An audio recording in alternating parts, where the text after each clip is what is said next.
things you can do with your puppy is to get him or her used to being handled. Because throughout their lives, they're going to need to be groomed, go to the vet, have their nails trimmed.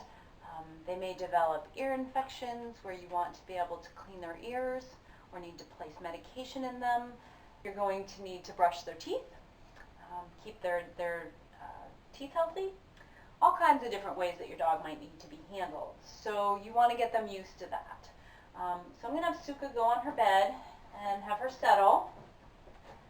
Okay, lay down. Good girl. Settle, yes. And settling means just going over on her hip. As you can see, she's not entirely settled.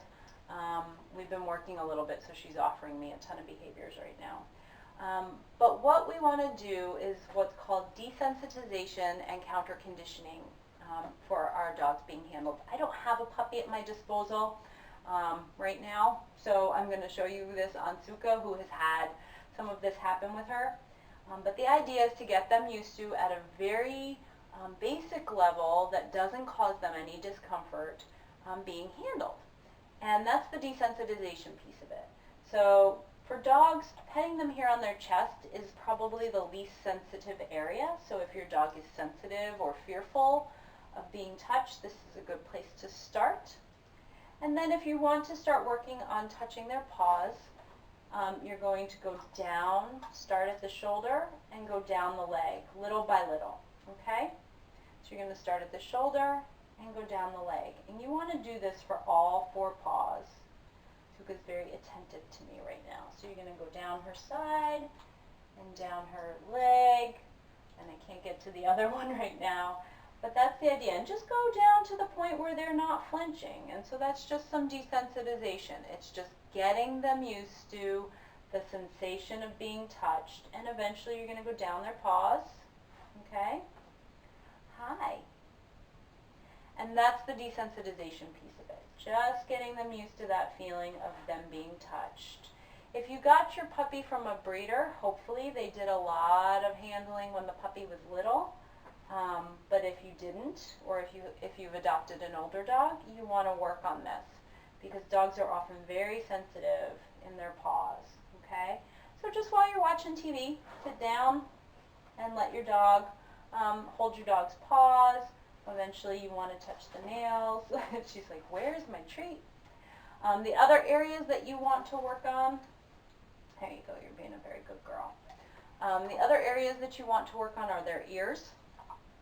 So again, you're going to start in a less sensitive area, give them some neck scratches, and then touch the ear and stop. Okay? Scratches, scratches, yes, good girl. Touch their ear and stop. Okay? If you have a dog with floppy ears, you want to actually lift that ear up and let it go back down. So Stuffy has floppy ears. Okay? So you're going to take those ears and you're going to actually touch them and lift them up and put them down. Touch them, lift them up, and put them down. Okay?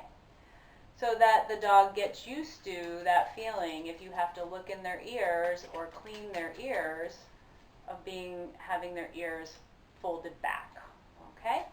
So that's how you're going to desensitize. Suka, come here. Good girl. Okay, back on your bed. Now the second piece of it is called counter-conditioning, and that means helping them associate something that they previously were afraid of or didn't like with something good. Okay? So in Suka's case, we're going to use her paws, and when I touch her paws, I'm going to associate some yummy food with that. So she gets a treat while I touch her paws, and when the treat is gone, I take my hands away. Okay?